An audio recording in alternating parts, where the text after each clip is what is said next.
So, who do you guys think is going to be picking up the new Elevate roster? Easy questions. Yeah, easy question. Easy for some, let's say that. Yeah, I don't know. Well, so we were just greeted with the news that Elevate have left Elevate, so the Elevate roster. And I guess there may be some implications where our guests may or may not be able to say matter. But would anybody else like to speculate? Maze? Let's just completely. I haven't got a clue coming to speculating because I only found out about 10 minutes ago, so I haven't been able to think of anything. Yeah. But just for memes, I'd love to see them go to Flipside. Yeah. I don't know. I don't really know who. that'd be so funny if they got picked up by Flipside. Yeah. It'd be hilarious, wouldn't it? That'd be hilarious. Yeah, you're right. Nah. It'd be even better if Flipside then went to Elevate. Just done a swap of their orgs. This is the best podcast that anybody has ever listened to. Definitely. Are either of you guys going to be attending the invitationals? Unfortunately. No. Since we didn't finish the qualifiers and I didn't get an invite, I guess I won't be there. Except you guys fly me in. Yeah, I think so. I think that's how it works. I mean, come to Paris Masters, I'll be there. Oof. Oof. Oof. I don't know if it's the right choice as a German to go again to Paris. Yeah.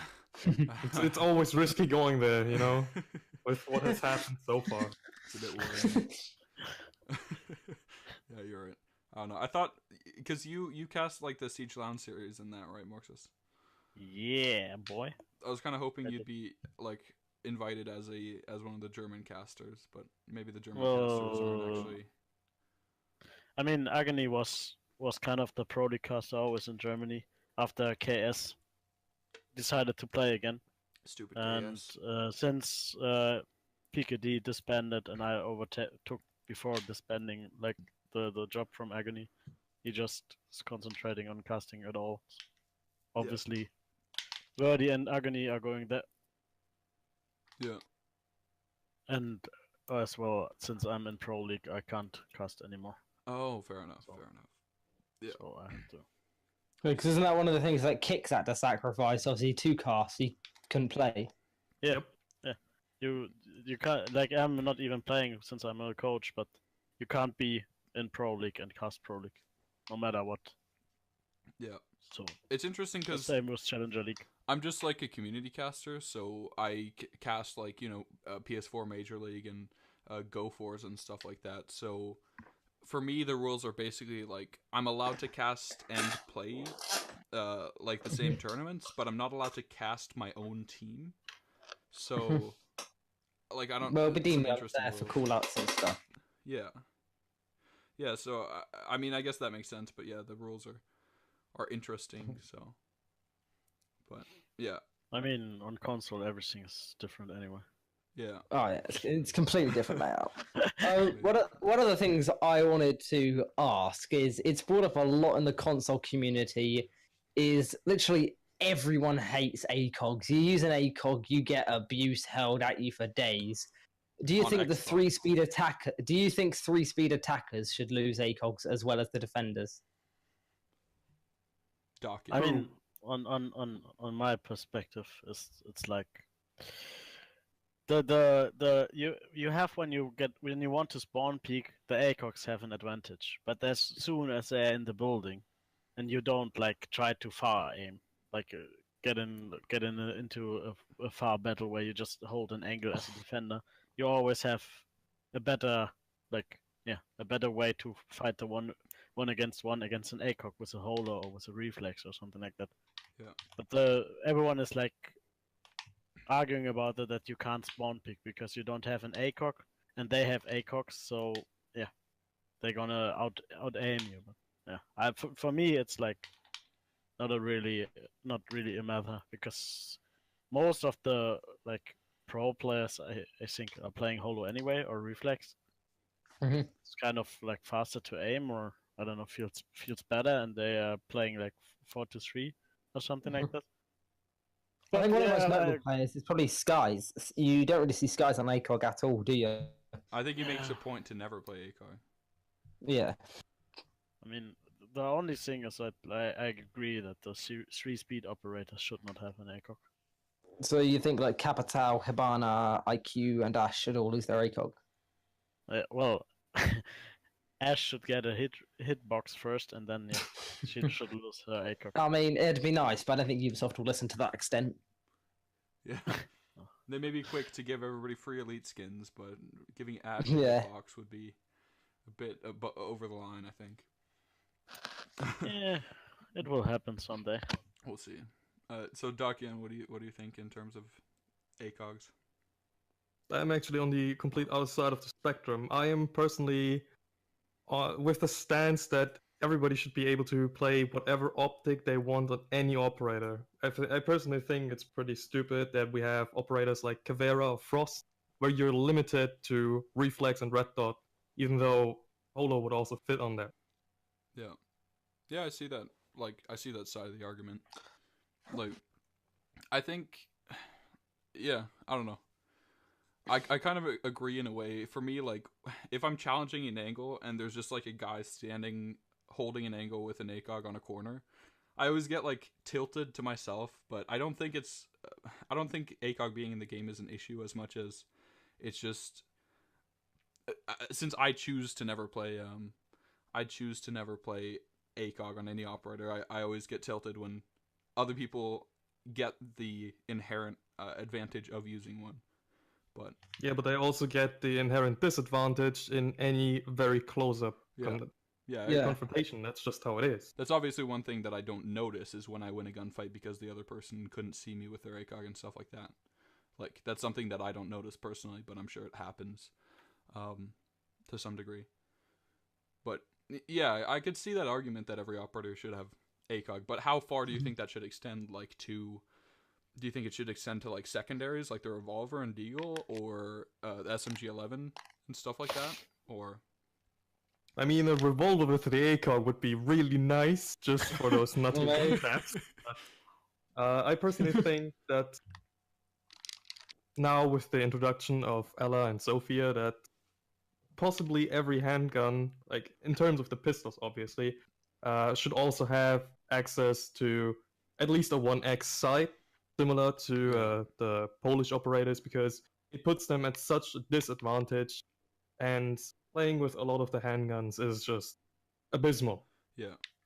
I agree. Like, if I have an ACOG and I know I'm going to be challenging a close range angle with Sophia, like, I won't hesitate to just pull out the pistol and challenge it, but I won't do that with an operator like, you know, Twitch or Ash necessarily.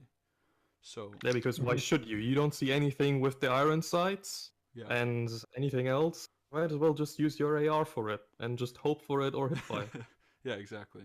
So yeah, I definitely see that. I think ACOGs are in a good place right now, in my opinion, like, in terms of who has them and who doesn't, because people complaining about, like, Ash having ACOG or 3-speed attackers having ACOG, I think are kind of missing the point a bit, because attackers have always had ACOG on every operator.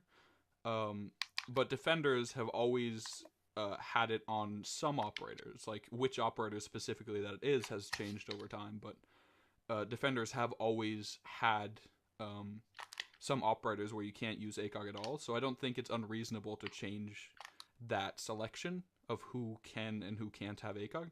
But I think on attack, since everybody's always had access to ACOG, I think it might be getting a bit into the core experience to get rid of all the, or like certain attackers' ACOGs as well. But I don't know, maybe I'm wrong. Well, to be fair, the whole ACOG meta where you just hold angles, it has been out of the game for quite a while, if you ask me. With all these hit reg issues and such, holding an angle and just staying where you are, hoping for just a quick peek or something, you will die. Yeah. Anybody can just rush you, fast peek you, wide peek you, and you lose that advantage of just holding the angle. Yeah. I think one of the most frustrating things I find in the game personally is the meta currently. We've just got the Glass-Ying meta at the moment, and it's to watch. It's interesting at first, but now I just think it's boring and repetitive. It's like I really don't enjoy watching it. Yeah. Well, you're gonna watch it the whole invitational because I know. That's I don't. I mean- It's like I see a Yin get picked, I see a Glaz getting picked, and I'm like, oh, not again. yeah. Well, but that's how the meta. It's the way to win, so I guess that's what everyone's gonna do. You know, everyone wants to win, so Yeah. Yeah. That's that's what we were talking with Lazo about last week. The coach of One Up Esport. He was saying like it might not be exciting to watch or fun to play necessarily, but it's the way to win. And if you're not playing the best available meta, then like you're just asking to lose pretty much. So sure. I mean, I thought the 5-stack recruit meta was the best, but I guess yeah, not. well, I mean it's like 5-stack recruit meta, and then Glaz Ying is like way Casual. farther down, and then after that it's like all the other ones. So Yeah. but So I want to see that. I don't know why. Like, if any team's gonna do that, I think it's Flipside, isn't it? well, they do all the like weird stuff. Actually, Mostly. Trevor didn't Mint, or was it like Mint or Adam ended up picking recruit a couple of times throughout the season. Don't know. I Or mean, don't we had remember. that in year 1, season 2. I think P Ducks took recruit on Hereford base to have the additional barbed wire before the Yep. barbed wire nerf. Oh yeah.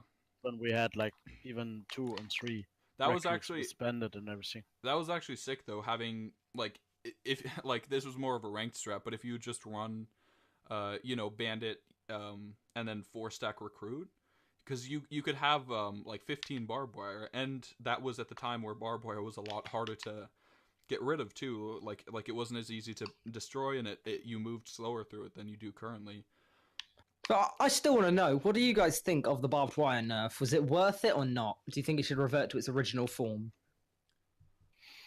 I mean, we have 2 different barbed wire nerfs. We have the one that the barbed wire is getting hit twice, and you can walk faster through it, and then we have the nerf that's appending bandit, that he loses 1 barbed wire, and that's kind of nerfing the whole barbed wire because you don't have the 3 I'm on about additional the barbed first one where it was just going down to like it took less time to go through, and I mean, we just switched the barbed wire with the trap meter, so Yeah. there's no like we nerfed the barbed wire to get more traps to delay the attackers. So it's kind So of knowing we would go Ubisoft, to- like Yeah. sooner or later they'll end up just getting rid of barbed wire completely and giving everyone like invisible insta-kill Capcan traps. Yeah, I don't know if that's gonna be a point, but yeah, the whole nerfing of bandit of barbed wire was kind of useless when you bring in trap operators that actually have better traps than barbed wire, and they also have barbed wire. Like Ella has also barbed wire, so Yeah. I don't know. I don't feel like the barbed wire nerf was like so strong that everyone was crying before. Mm-hmm. DocYen, what's your opinion on barbed wire?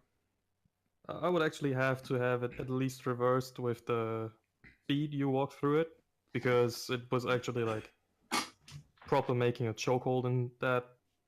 The 2 hits, sure, fine, if Ubisoft wants to take that and keep it, sure, whatever, but it's just nowadays, I often find myself when I play myself, just instead of picking Bandit with back when he had his free barbed wire, I just pick Legion and instead just throw a trap there. It has a better effect. And as Morxzas already said, we just changed things from barbed wire to traps, and that's it. Yeah, I'd much rather have the barbed wire, like the X barbed wire, how it used to be, with 3 hits and how slow you'd walk, rather than an Ella mine on every doorway. Or like legions aren't that hard to get through, but they definitely do the job as defenders a lot better than barbed wire necessarily. It's a nightmare to spot as well. Like, I know some people can spot them instantly because they're like eyes trained to it. I don't have the patience for that. Legions. Yeah, like trying to spot them, I just give up. Yeah, I think like legion traps aren't inherently overpowered in the same way that Ella mines are, but I think like they're definitely pretty hard to like deal with in a way that barbed wire wasn't, because you have to, I don't know, like I wouldn't say Legion's like a big problem in the game. Like even them changing his recharge reduction speed. time. Yeah. Yeah, I don't think that's really that big of a change too much. I think it helps replace barbed wire a bit more, but yeah. Yeah, I don't know. I mean, this is coming from me personally. I love playing Legion. I think he's one of the most fun operators out there to play. Yeah. Like his SMG is actually really powerful too. It's probably one of the most underrated guns in the game, I think. Good Yeah, gun. but on the other side, it's like there's no real, as you said, no real perfect use for Legion. And if you think about the actual meta, you need kind of to run a Jaeger to at least get maybe one smoke grenade off the smoke Ying meta. Yeah. And then you need smoke and probably now echo to counter the smoking the glass Ying meta. Yeah. So kind of there's already everything taken, and then you obviously run Ella and Bandit since you're always running Bandit most of the times. Yeah. So yeah, there's no real place and a slot for Legion. And if you want to run Legion, it's kind of you have to stay on the spot because you like the traps outside won't help anything. So you won't put everything out when you're roaming, so you have to stay on spot and hope to not die first and just get every trap out. And if you don't get every trap out, it's kind of like wasted. Right. Because you couldn't use his gadget on full. It's like smoke. If you're dying without using every smoke, it's also like useless. You didn't fulfill your job, kind of. Yeah, I think that's one thing people maybe underestimate with Legion is how important it is to keep him alive. Because yeah, comparing him to Smoke in that way is something that not a lot of people would do. But I think it's really true that him dying early is a massive loss for the team if he dies, first 40 seconds of the round. If it comes down to say like 30 seconds left and Smoke has at least 1 or 2 gas grenades, the defenders are like 90% going to win that round. Well, it depends on the setup, but yeah, I mean it definitely helps having some smoke grenades left.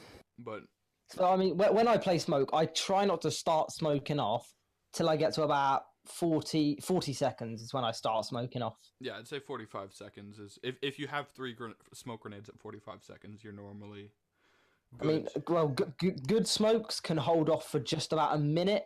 I can hold off for about 45. Yeah. It depends. You always like people are always missing that you actually can just run through a smoke because a smoke is just like three I think 3 meters or something in a radius. Yeah. And then you just run through with a 3-speed operator. You get like 15 damage, and then you're just inside, and nobody's actually watching or thinking that someone would do that, and so you can easily surprise them. It's like some people think it's a solid wall in some sort of sense. Yeah, and it's actually not so. I think that's one of the best utilities barbed wire has at the moment is smoke grenades, like compared with barbed wire, definitely has a very lethal usefulness because if somebody's on your side of the barbed wire and you smoke grenade them and they have to fall back and walk through the entire barbed wire, that's going to take a huge chunk of their health. And if they're on the opposite side of the barbed wire, then they can't just run right through it like you said. So I think that's probably one of the main utilities of barbed wire at the moment. Yeah. But yeah, I don't know. Same with Element and barbed wire. It's like you can move. Yeah. I mean, well, we were talking about how like the pistols, it's really annoying. You can't see shit with the sights, but I think the recoil changes is probably one of the best things Ubisoft has done. I like the recoil changes. Like some of the guns look a bit unnatural when you're shooting them.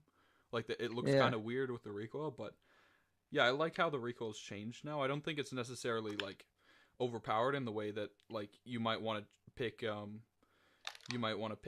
a pistol over a primary, but it definitely can in some cases, like with an operator like Ying, especially on console when you have lower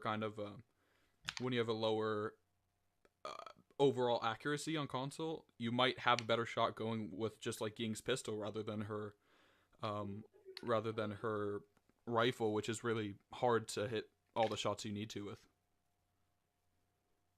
But depends on situation. Definitely. I mean, the buff of the pistols was kind of necessary to get something against SMGs, like against Smokes SMG, against Ibana and Echo's SMG, and something like that.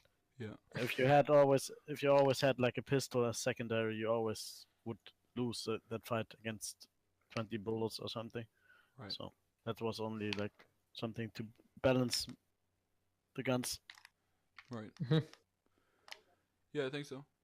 DocYen, how do you like the pistols at the moment?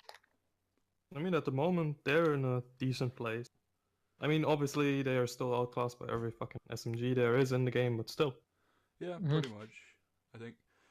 Yeah, like Morxzas said, it's kind of it gives them some usefulness compared to just everything else that is better in the game. But yeah, I don't think they're necessarily gonna that they're better than anything else inherently at the moment.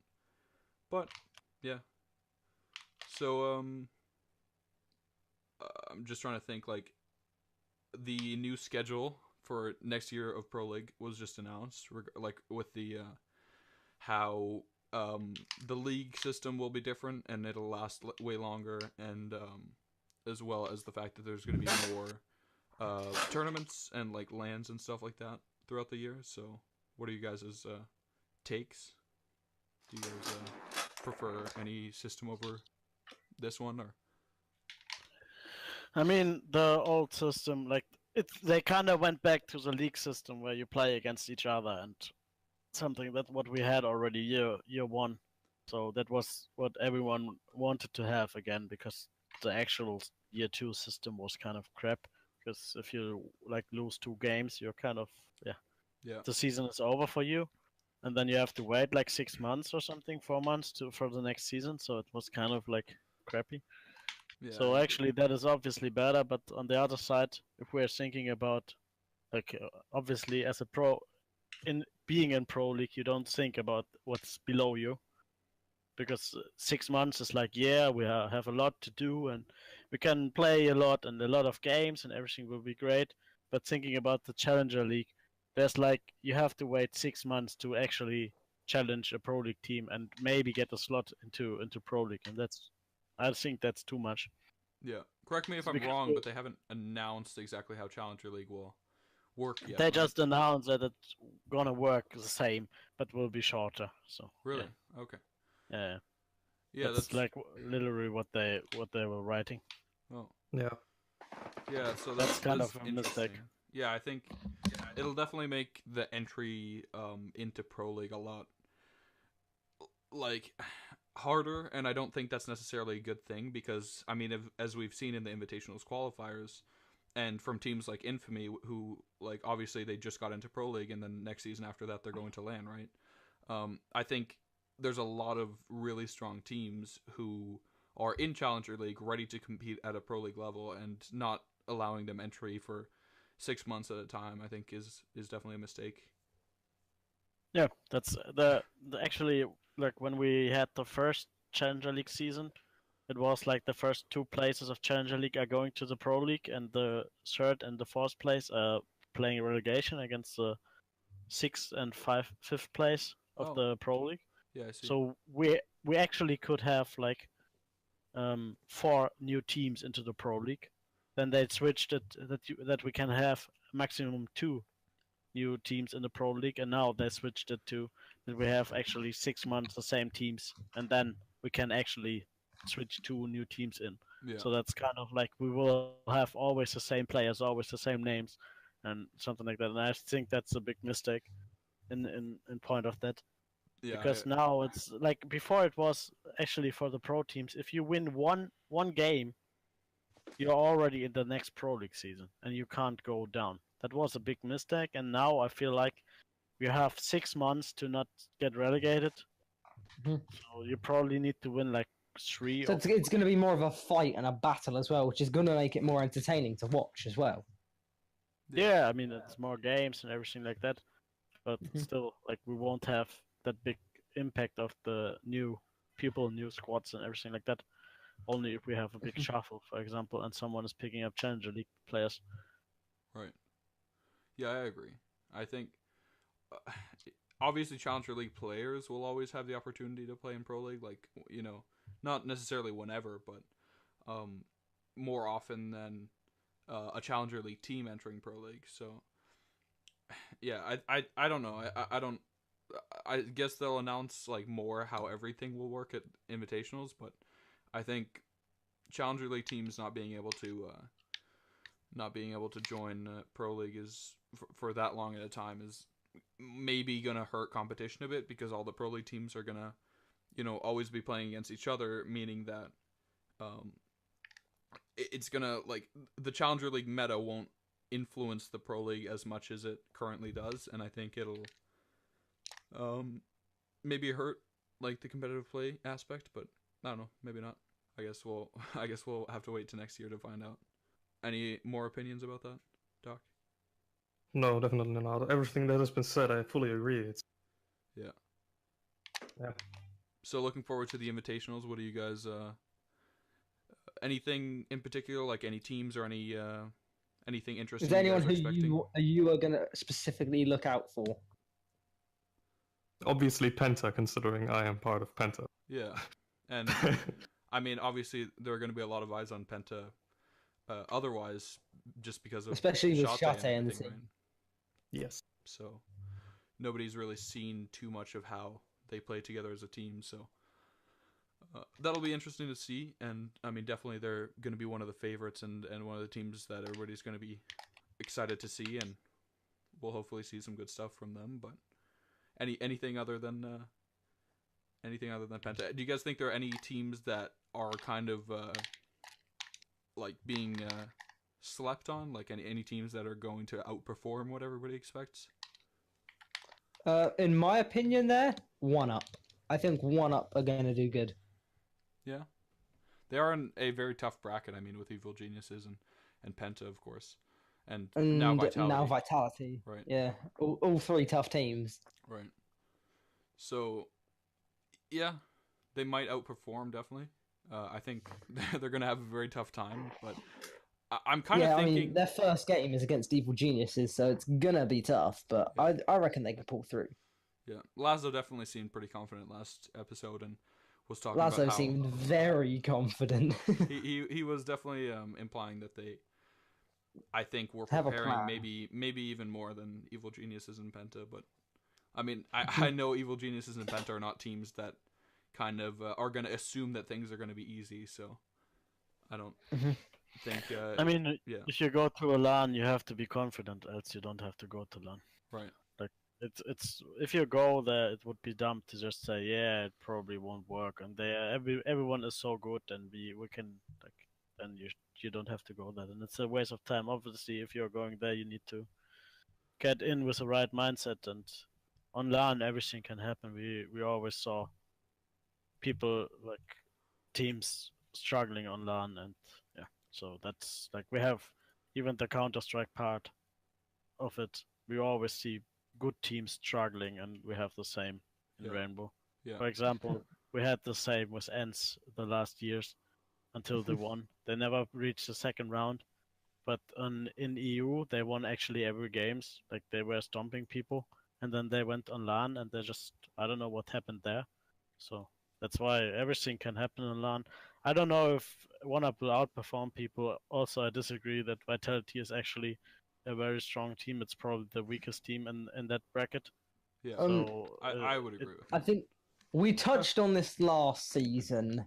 Not last season, sorry. Last episode, and I believe that Vitality shouldn't have been in the community vote in the first place. I mean, obviously they said that they had to balance out the side of the French community's vote, otherwise it would be completely one-sided. But personally, I just didn't think Vitality should have been there. They got first rounded in the Invitational. I mean, where were Patacalypsa in the community vote? They literally lost one game away and then nowhere to be seen. Yeah. The problem is that what people don't understand, the invite went to the to the teams that got picked up by or will be picked up by big organizations because of the publicity Ubisoft gets. And the community vote was full of teams that actually can mobilize the community and give Ubisoft publicity. For example, Flipside is probably with Elevate the biggest team in Murica after EG. So And Rogue. They're gonna. Well, I disagree with that. Rogue will never even went to the second round of the community vote. Yeah. Trust me. So yeah, actually that's why they put it in. And in Vitality, as we see, has a huge community. That team has a team in LCS, in League of Legends and everything. It's like a huge team, and it's a huge community behind it. So obviously, Ubisoft aimed for that publicity, and it was kind of a free publicity. That it went like that everyone was retweeting that and everything like that is obviously great. Because there were even like, I mean, we had Kaká was retweeting, saying vote for Brazil. Like we had professional footballers, celebrities, like news anchormen, and fucking we had everyone getting involved, just saying, "Oh yeah, vote for my country." Which yes, it's good in a way. It's getting the game publicity, but at the same time, it's not the Siege community vote. It's just like who's got more fans in their country. But if you think that Ubisoft actually wanted to have the Siege community vote the community vote, you're either delusional or just not seeing the vision behind the community vote. Yeah. Because if they wanted that, they would have done it on the official Ubisoft page, and you had to log into your Ubisoft account. You know, they did not do that. They wanted to do it on Twitter. Why are you doing it on Twitter when you know that you can buy votes and everything like that? There's so much behind the Twitter vote, but the big part is you get so much free advertisement because everyone is retweeting it, and as you said, Kaka and like Griezmann and so many people were retweeting it. So that was free advertisement for a game that's already like 3 years out and has problems with advertising themselves. So that's something that I kept bringing up on the previous episode too. Is at the end of the day, the invite is just a massive advertisement for Siege, pretty much, and and now we've got the Paris Masters coming as well. Yeah, the more, I mean, just the more attention they can bring to invitationals, and I mean, in the future Paris Masters as well, there'll probably be similar stuff at the time. But I think I just wanted to mention regarding the community vote, didn't they just announce that they are that BRK and Vitality are going to both be going to no, it'll be BRK in the show match against an as of yet unnamed opponent. Really? That's interesting. Yeah. I figured it would be against Vitality for who gets the spot. Nope. Oh. Vitality are in the bracket as it is. As fair the enough. community. I'd be pretty pissed if I were Vitality too, to be honest. If like we win the community vote and then just because a bunch of people were like whining about it, then they have to play their way into it. Yeah, then you have another match into a just to get into an extremely hard bracket already. But so yeah, I'm excited. I mean, BRK. That's an interesting that there's going to be like a show match just against like a random team, because then it won't have any impact on the actual tournament, right? I think it's going to be against a team of influencers. Oh, okay. I hope they bring it. Oh, what like an no, never mind. Don't worry. Because they announced also there was going to be this All Stars game, right? Do you guys know any info on that? Exactly how that'll work? No. I think it's probably going to be just a bunch of influencers. Yeah. Like just the fan favorites or the biggest streamers, for example, King George, maybe Tangy D, for example, Troy Canadian, the big names in the streaming community just thrown together into a single team, and then against BRK or against another team of influencers, and that's probably going to be it, if you ask me. Yeah, that wouldn't surprise me at all. I think, I don't know if I'm making this up, but I believe they might have said that the like actual All-Stars match will be between two teams that are voted on, but I don't know if that's like that you know, you'd vote for which influencer or which pro player would be should be in the All-Stars match. But I don't know, I might just be making that up. That might not be something that even they announced, but yeah. Anyways, I'm excited for invitationals. I hope there will be some good games. It's gonna be great to watch. Just 6 days of non-stop Siege action. I'm a bit sad that I'm gonna have to be working, because that way I'll just like bring like a laptop or something and have it next to me, just showing all the matches as they're happening. But yeah, I don't know. Are you guys do you guys have any plans for the invitationals? Like any, like, I guess you guys probably both have stuff to do. No. I mean, we're gonna watch this, obviously. I guess. Yeah, Yeah. definitely. Since I'm not a part of it, like, I mean, I have my favorite teams, and people like know which teams I'm cheering for. But like, to be honest, I couldn't care less who wins. Yeah. Because if you try to be a part of and you're not a part of, then you're obviously like not caring what's actually happening there. I mean, it's cool, everything is cool, and I'm happy that this event is there. But like, I'm not involved, so I'm just hoping for good games and not so much Glass Ying meta and everything like that. Yeah. No, not many rehost and all that stuff. Yeah. So that's all what and actually I'm hoping that everything from Ubisoft works and that finally we have some advertisement for that game. Yeah. Oh, big words here. Because with the community vote, we probably will have, even though like 500,000 or even more voted for this, probably like 10% or less gonna watch this. So we just need to get this 10 or 5% who gonna actually watch it from the new people that voted in the community vote to stay in this game, and that will only work if the production will be on point and if the game won't make so much problems, and the games are actually interesting. That's the only way we can like make the community bigger and larger. Yeah. So that's the only thing I'm wishing for the for the sixth invitational. Hopefully the If it will be production. like in Brazil, Yeah. I was just about to say. we're probably gonna lose people. Yeah. As long as the production is better than Sao Paulo, then I mean it's not a total failure. So I guess yeah, I'm excited to see what it's gonna be like, and of course for the new season and all that. And I mean, speaking of, there's quite a fair amount of controversy the last, what is it now, 1 or 2 days regarding all these I don't know what their official name is, but like the Operation Outbreak pack things. Oh. So like, yeah, what do you guys think about that whole situation? In itself, releasing those pay to win, so to speak, loot boxes, which they essentially are, it's fine. We can't really tell Ubisoft to not do it.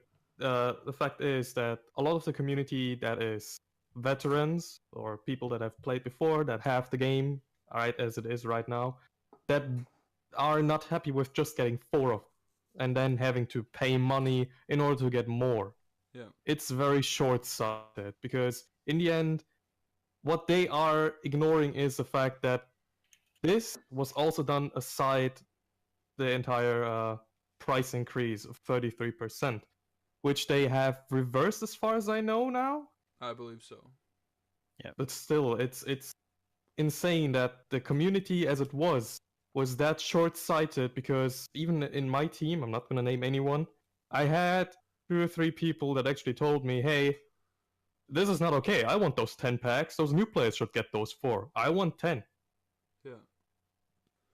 And it's a shame because it shows that the community doesn't really care about anybody coming new into the game, anybody wanting to pick this up and then being stuck with the price of $60 instead of the 40 that it was.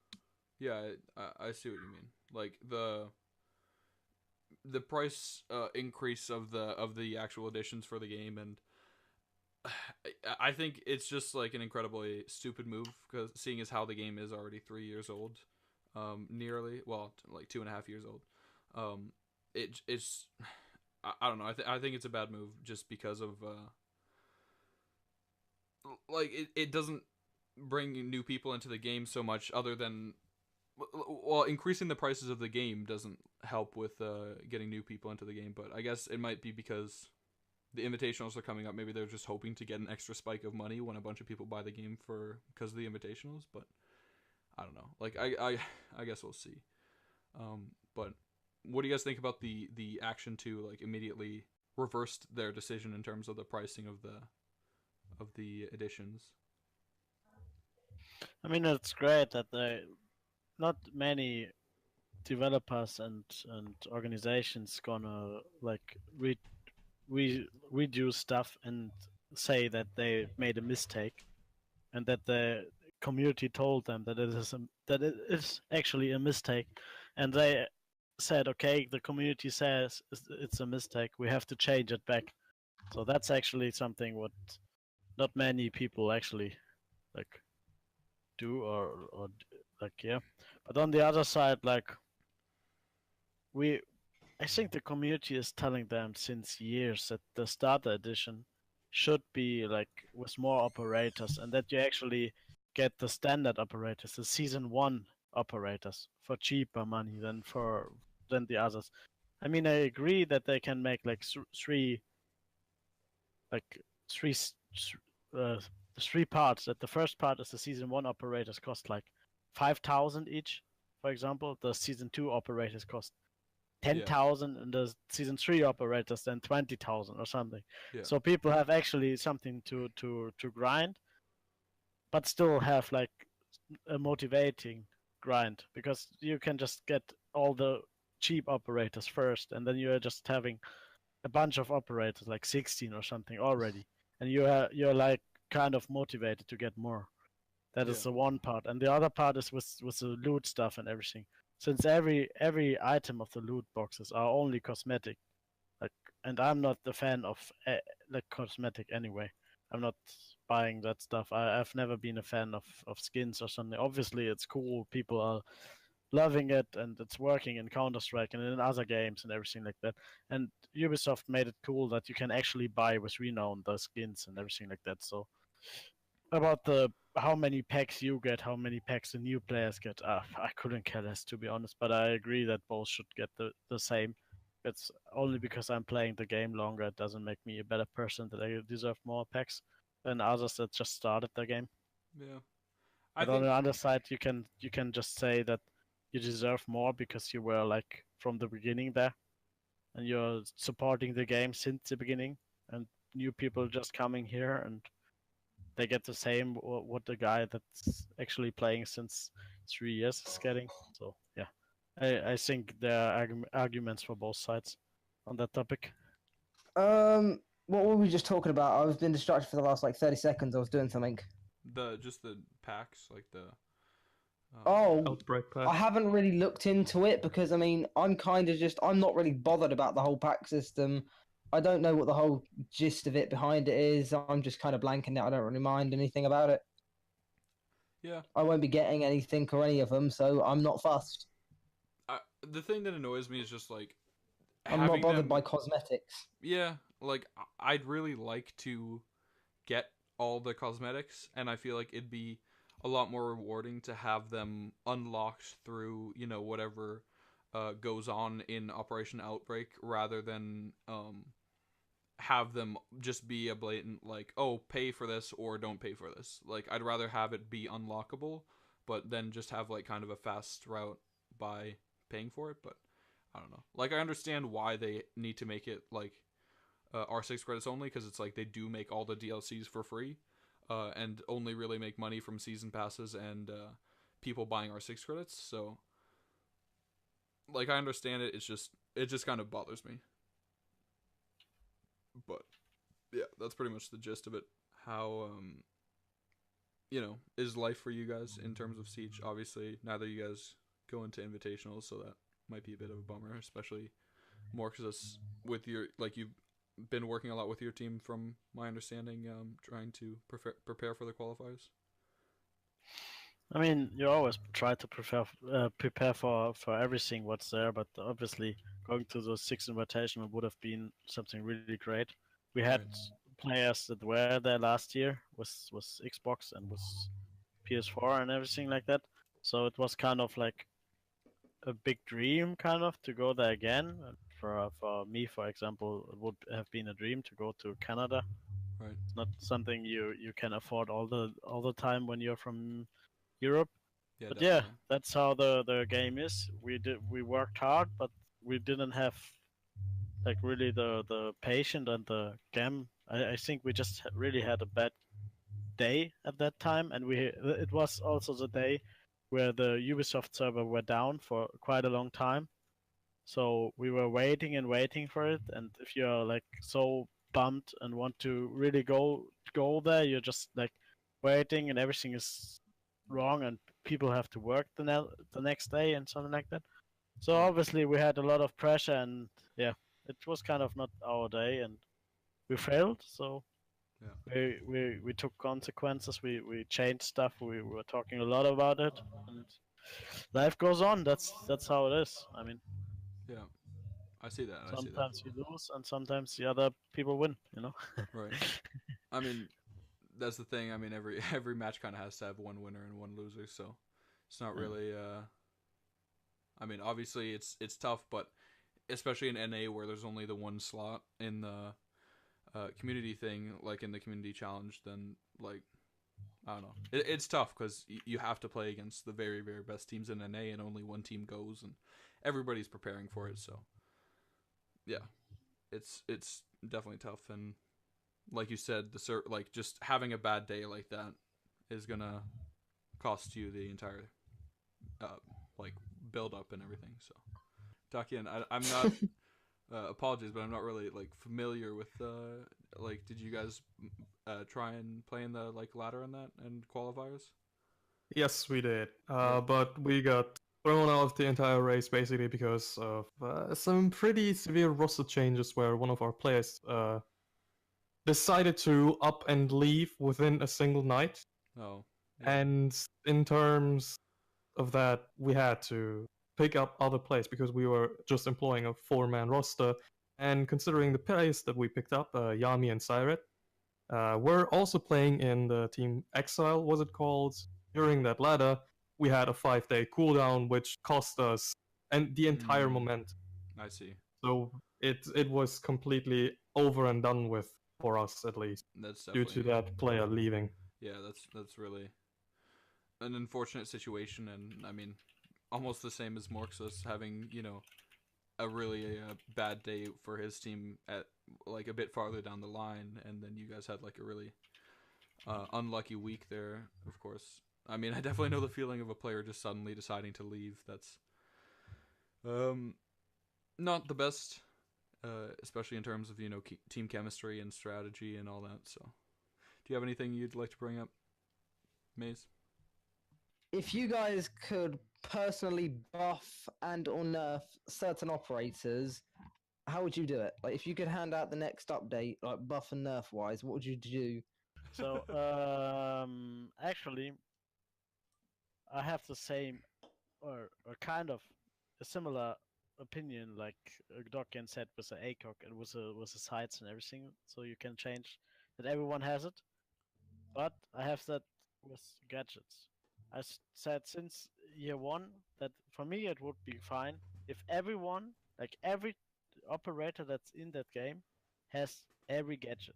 So that means you have on Ella, for example, C4, impacts, barbed wire, and shield. So people actually can make much more like decisions that actually matters. And if you have the same on attack, for example, you have to decide if you take grenades, if you take flash, if you take a claymore, if you take breaching shots, smokes, and everything like that. So that actually, now people would say, okay, then everyone would take grenades, but I don't think that grenades actually would make a difference in that meta what we have actually at the moment on defense side with people hard roaming, because the kind of the grenades wouldn't change anything. But if you are thinking about what buffing nerf or nerf stuff with operator wise, I don't care about the glass E meter, to be honest. It's gonna be nerfed after Invitational. Ubisoft will see that everyone is gonna pick that, so obviously they're gonna nerf them. But for me, I would, to be honest, like the BB out of the game totally, because he doesn't fit any meter. It's in a first-person shooter that depends on headshotting. You can't give someone a shield in front of his head, even though he nerfed them, and he's probably not anymore like good as he was with the 800 shield and something like that. I still feel like that operator has nothing to do with this game. He should be out.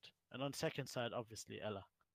Like there's no way we cannot nerf Ella. Give her like 2 mines only and make it to like 3 seconds maximum. Because like people said, like Pangu said, like the others said, you can be the best aimer. You can be a Brazilian guy that is just running around and gunning everyone. If you hit that Ella mine, a bronze 4 player can kill you. Yeah. That's something that totally damages the skill in that game.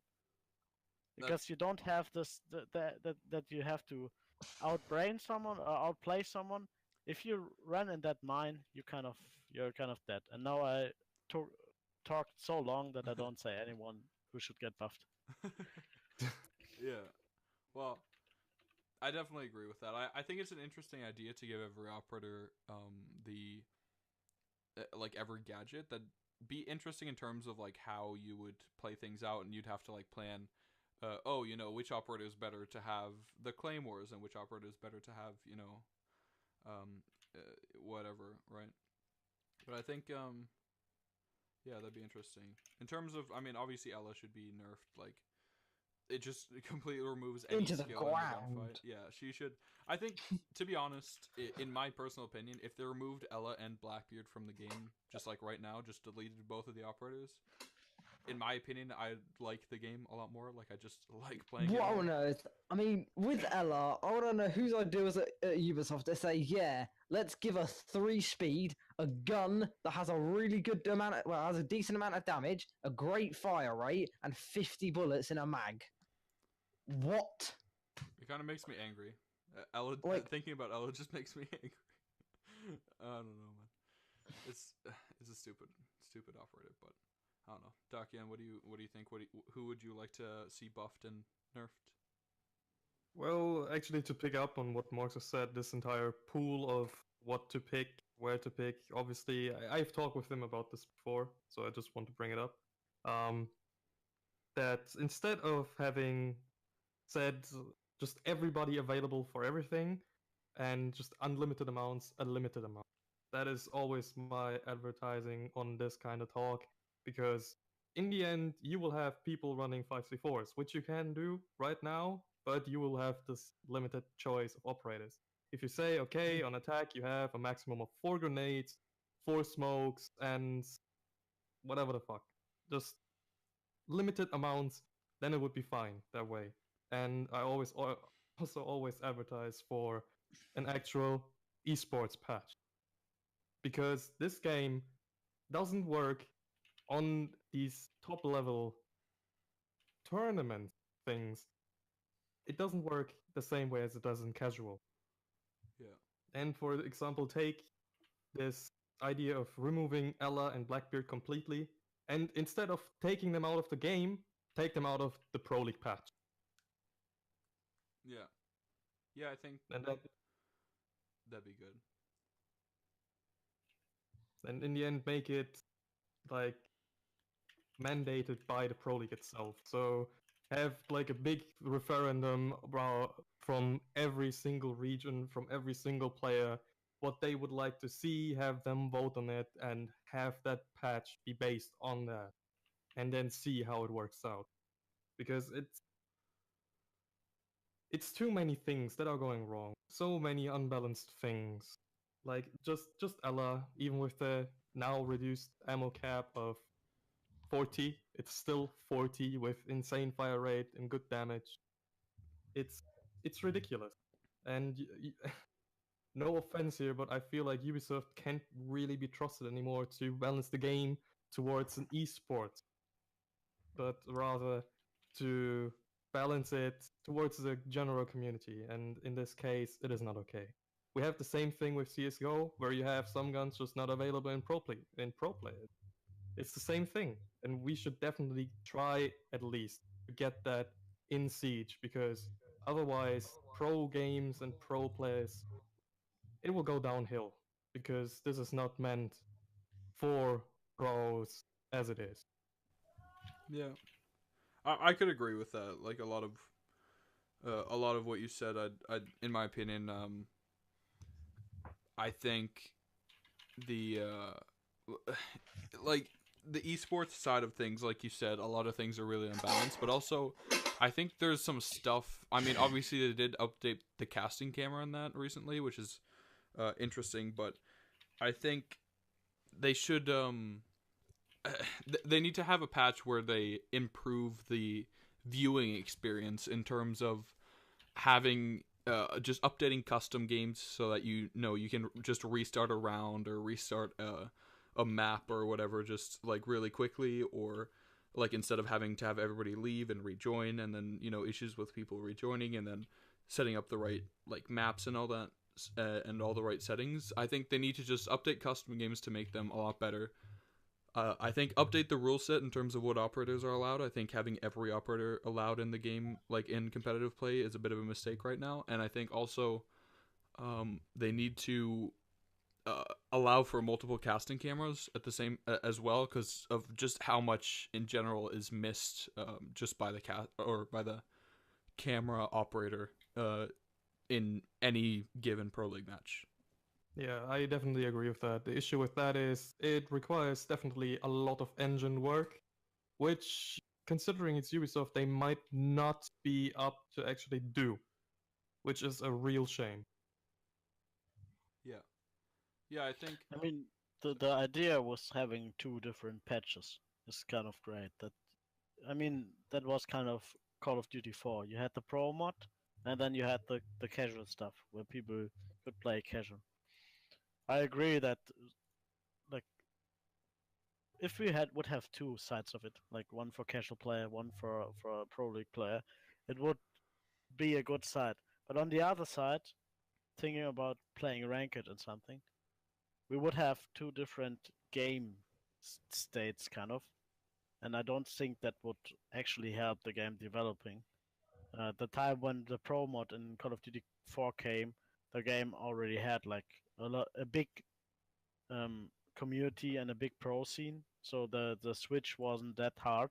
But I think in Rainbow it would be hard, because thinking about that there are 25 million people or accounts. We don't know if actually people are playing that, but 25 million accounts playing this game, or where who bought that game, and probably from this 25 million, if we have 1 million that actually know that there's a pro league and a pro scene, we are really happy about it. Because if we check like the viewers on Twitch and everything, we like if we reach 100,000, we celebrate. So with thinking about 25 million people playing the game, and then having under 100,000 viewers, that shows a lot that the advertisement is going wrong in everything. Yeah. Like that's actually what people are always tweeting out, and I'm tweeting that out also like every now and there, that we see the three operator and the like. If we go for counters, we should always mention or see the game that is bigger than our game, and that's obviously now Counter-Strike. So what can we learn from Counter-Strike? If you start the game and there's a major or something, Pro League or something, doesn't matter. You can watch it in game, and that's advertisement doing right. Because the biggest noob that's never heard of pro that there's even esports gonna see that there's actually esports, and that's what we are missing. People from like probably from the consoles and something, they don't even know that there's a pro league. They don't even know that there's a 6Y invitational. So how we can change it? Obviously, only if we make in-game advertisement, and then we kind of would get more viewers on Twitch. More viewers on Twitch gives more organization, a feeling of the game, giving more people that are actually not in the game the feeling that they should move to the game or watch it actually at least. And that's kind of like what I would say. Yeah, I agree. So, Like, I think they do a very, very poor job of marketing the game to the casual viewer at the moment, and like just having like a little thing in the menu screen that obviously they have the tiny banner at the bottom that says, here's what's happening with the Six Invitational, but they just need to have some actual like proper advertising for it and like a real integrated video player, or just like a quick button to be like, oh, go check out the Pro League in game.